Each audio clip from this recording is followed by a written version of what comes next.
Okay, thank you very much. It's my great pleasure to start the whole thing off. And thank you very much for joining us, being here. And yeah, let me start just straight to my paper. To connect to Sean's outline, how we understand realism, I just want to start with making the basis kind of trying to talk about how I understand realism. I understand realism of Montel as an epistemology, which means particularly that realism is, as I understand it, a body of concepts for the analysis of our experience of the political, rather than being a set of statements about the nature or essence of the political. And here, particularly in reading Montel, we have one reason for a series of, as I would think, misreadings or misinterpretations, where Montel was very often read as making statements about the essence of politics, while I would think he's providing, or he tried to elaborate concepts for the analysis of politics and not making essentializing claims about the nature of the political. This kind of merges with his critique, which we know from many of his writings, critique of rationalism, also empiricism, and in a wider context, if you like, of positivist social science. And here, I can make another link to what Sean introduced, namely to the Scottish Enlightenment, and here particularly to the work of Thomas Reid. And I would think, especially in their critique of rationalism, they have some kind of commonality, you may understand, like a dialogue which we can start across centuries, and try to embed, if you like, or to contextualize Montel and Reid within a body, if you like, of epistemological thinking over the centuries, which finds itself in opposition to rationalism and positivist social science, positivist understanding of social science. So, in a way, I would think Montel can be read, or in Montel we find a continuation of common sense philosophy, which opens up certain ways of thinking about the political, while at the same time it limits this tradition or this continuation of common sense, limits its own reflectivity.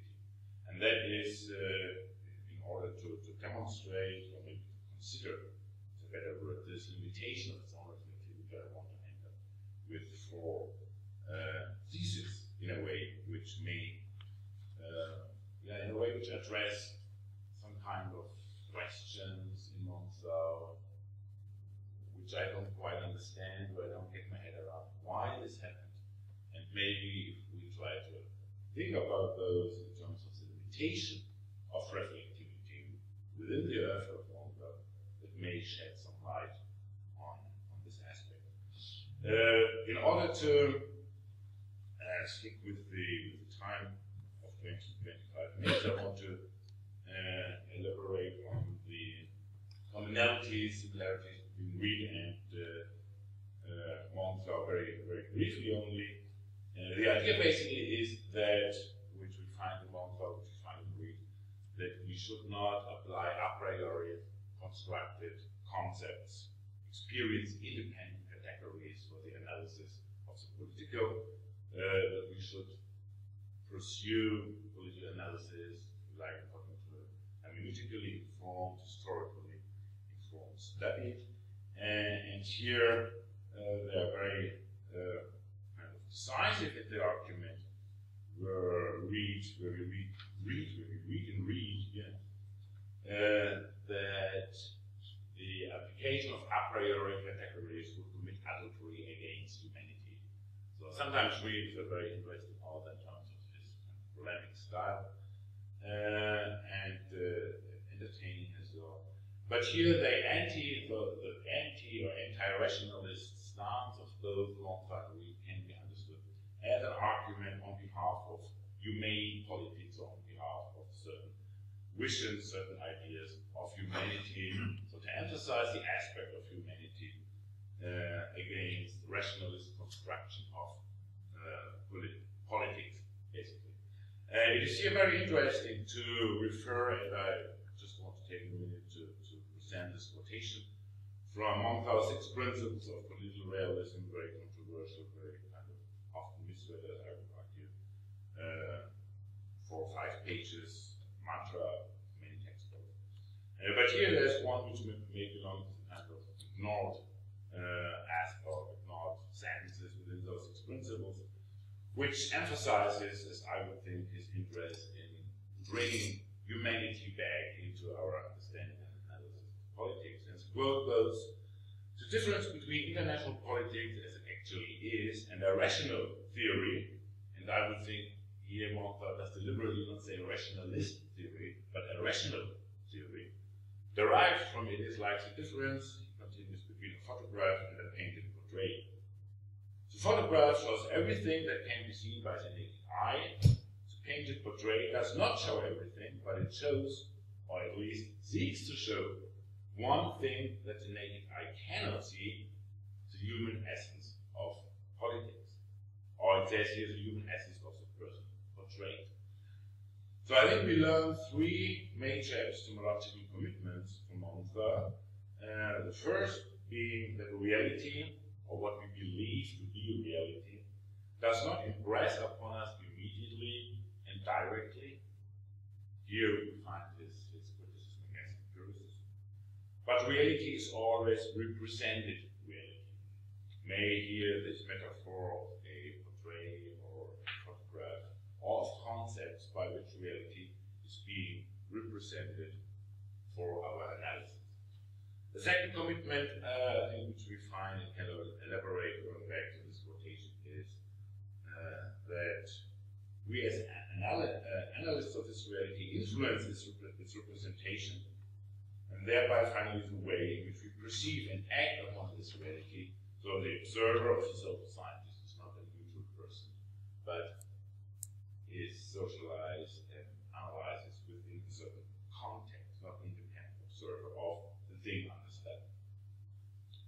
And third, when choosing Dutch concepts, Montague argues we should be cautious of the human essence as it is part of the political reality and shall be represented through our concepts.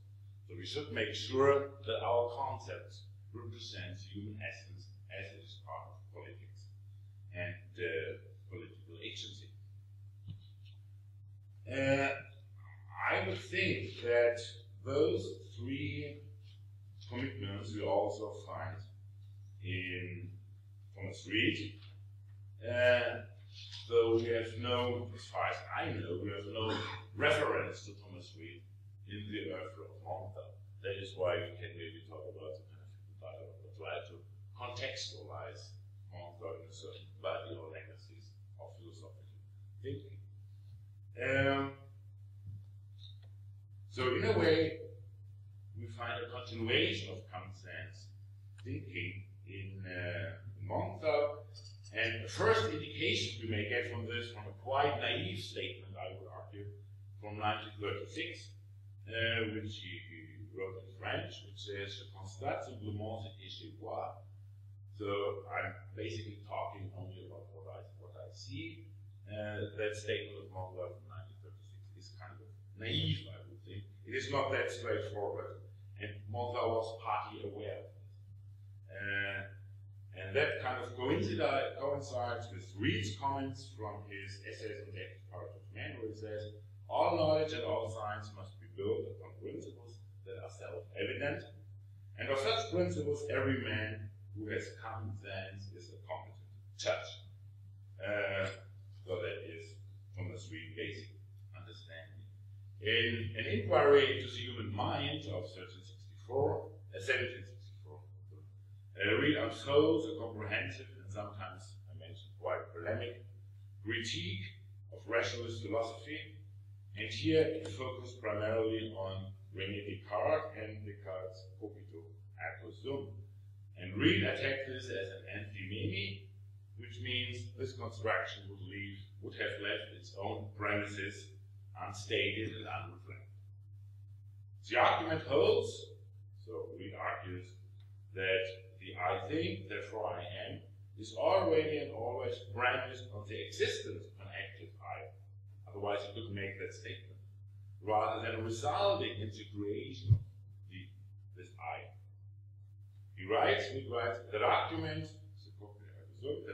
does not prove his existence, but takes it for granted. Otherwise he couldn't make this very statement. I may summarize very briefly here that for Reid, the only successful and humane road to knowledge is via human experience. And this experience includes sensual experience, but also imagination, beliefs, perceptions, and emotions. And that we should cautiously reflect upon our experience and not use a priori constructed categories. So knowledge is always, if you like, situated knowledge in a more modern terminology. This epistemology, so Reid concludes, would not only allow for probable conclusions about what will happen in similar circumstances, would not enable us to know what must be with necessity. In present-day terminology, that means we cannot predict, foresee, we cannot know with certainty why something occurred and what the consequences of our actions will be. Or to put it differently, we must learn to live with uncertainties. Again, here that resonates, I would argue, very much with Monza, and if we take his 1944 article, The Limitations of Science as a Problem of Social Planning, and here Monza made a very similar argument, and he wrote, embedded in his criticism of rationalism, that prediction, calculation, and social political engineering would belong, and I quote, to the methodological level of absolute certainty, whereas in politics he emphasizes we can assume only statistical averages and probability at best. So that, I would think, coincides very much with Reid's argument about we don't know what will happen with necessity, but only with certain probability. Now, I think it is a fascinating coincidence that we can further elaborate on those epistemological similarities when we look into Reid's paper, which is posthum, printed from some handwritten notes he made on power. So that nicely coincides with Monza's understanding of power, as I would argue. So that was new to me that Reid was had this paper on power, which is, I think, fascinating here to see that those epistemological understandings materialize in their conceptualization of power. According to Reid, power is nothing material. He says it's not an object of sense, nor is it idealist. He says it's not an object of consciousness. At the same time, we argue that power would be the fruit of our experience, and how important and necessary it is to have a conceptualization of power before we act. In this context, he also posits that the individual would be conscious to have a concept of power, but would not have power as a materialized possession. This is because Reid argues power is ultimately a quality of human agency, and as such it is relative. It is relative to its exercise. So power exists and shows only in relation to the act and to other individuals and their exercise of power. And here, in this views of power, namely that power is no material quantity, is not measurable, therefore not quantifiable, that power is a quality of human agency, and it is not something one would possess, but rather power is exercised and articulates in social relations only. In those three aspects we find the same understanding of power as in Monza, particularly in Monza's normative concept of power. As we all know, kind of Mondau distinguished between an empirical and a normative concept of power. While this empirical, or we also may say analytical, concept of power corresponds to what we can call force or domination, we find his normative concept of power exactly those three arguments, or three elements, which are part of Reid's common sense approach to power as well. Power, or as Mondau mentions or writes in his French writings, he talks about puissance. So power or puissance is a relation and quality in Mondau of social and political interaction through which humans articulate. And now, from a lecture from the 1950s, he talks about our antagonism of the interests. Quite post-structuralist, if you like, kind of formulation, which is further stuff to think of. Well, when it comes to criticality and Mondau, or realism, bigger picture. So power as a kind of social relation emerges through social interaction and becomes articulated in human agency. It transforms its appearances and its very faculty by which humans create and tragically also destroy their political order, or potentially destroy. We find an instructive definition here of what Mondau has in mind when he talks about puissance, or puissance in English. The kind of normative concept of power as a creative faculty of human agency. And he says, I quote, to say that a political action has no moral purpose is absurd, as political action can be defined as an attempt to realize moral values through the medium of politics, that is, power, whereby here he clearly refers to the creative and positive notion of power, what he calls puissance, or puissance, and not to the kind of material power, to domination or force, for which he uses in French pouvoir. So he very clearly distinguished between pouvoir and puissance. Okay, 5 minutes to go. Let me come to my four arguments about the limitation of this common sense tradition in Reid, obviously, but also, as I argued, it continues into Mondau. For this limitation of common sense philosophy, I would like to refer to Eric Vogelin, to an argument made by him from his paper, What is Political Reality, 1965. And he argues that common sense philosophy would be limited in relation to the knowledge about its own conditions, so about its own knowledge conditions, or as he says, Vogelin argues, about its noetic situation. So common sense would have no reflectivity about its own knowledge conditions. Here refers to Thomas Reid. I think the same limitation can be argued exists with regard to Mondau. And common sense, we may think, is certainly a sympathetic approach, and certainly applies to the majority of people, the majority of questions, in one social and economic and political context. In one context. But it proves its inadequacy as soon as we leave one distinct context and have to engage with difference, with the other.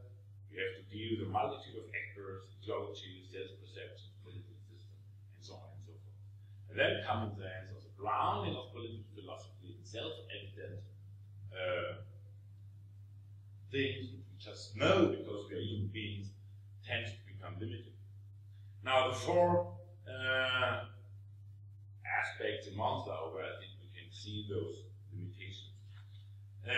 The first is that he meticulously differentiates between puissance and pouvoir, so between the materialist concept of power and the normative concept of power in his French and German writing, so in his earlier efforts, right? In German, he uses the German Gewalt und Zwang, which is pouvoir, and for the positive, he uses a kind of Nietzschean tradition, if you like, Macht and Kraft, which is the puissance or the puissance. He completely ignores this very meticulous and very important distinction in his English writings. He only talks about power. And it's kind of puzzling to me why. I have no real answer to this. It may relate, or it may have to do with the kind of limitations about his own knowledge, application, knowledge creation, this kind of limitations of noetic situation of his own writing, of his own thinking.